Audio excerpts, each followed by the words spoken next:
Hey guys, we are in Mark chapter 10 today. We are in verses 17 through 31, a very popular, famous story and teaching in the gospel.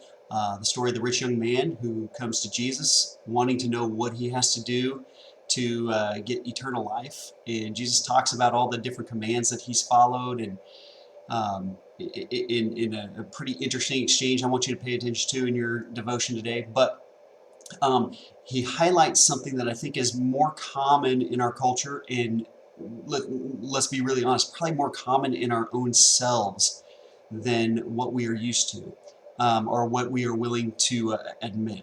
Um, it reminds me all of a story that happened to me in youth ministry when I was in Oklahoma. I had a parent come up to me, and she was talking to me a little bit about her own spiritual journey, and she told me something like this.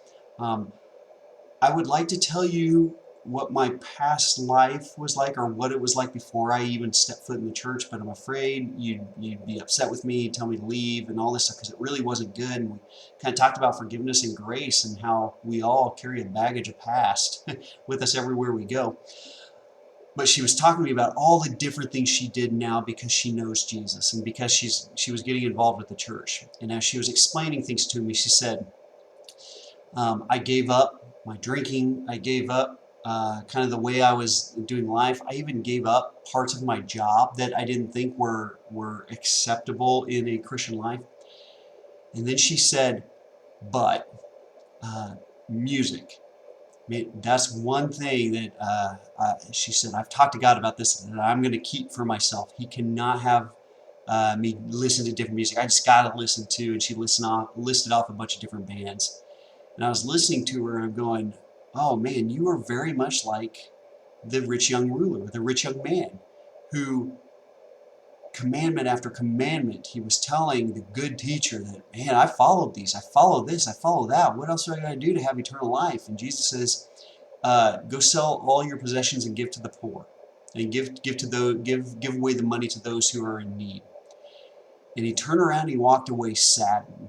And I don't think there's a whole lot of difference between that man and the mom that I was talking to in youth ministry, and probably not a lot of difference between some of the things in my life. That there's always the one piece of the world that, boy, I just like to cling to. So in your devotion today, I want you to ask yourself, do an honest assessment. Say, what is the one or two pieces of the world that I just have not been willing to give up, and that if Jesus came and had this exact same conversation with me, saying, which command have you followed? This one, this one, this one, you could go, yeah, I followed all of those. And then he were to say, okay, well, give this up and give it away. And then you can come follow me, have eternal life. That you would go, I don't know if that's worth it. I mean, do an honest assessment and then try to figure out what it's going to take for you to give that up so that you don't walk away from a conversation with Jesus saddened. You guys have a blessed day as you read this passage in Mark 7, or in Mark chapter 10, and then be thinking about those things. We'll talk to you soon.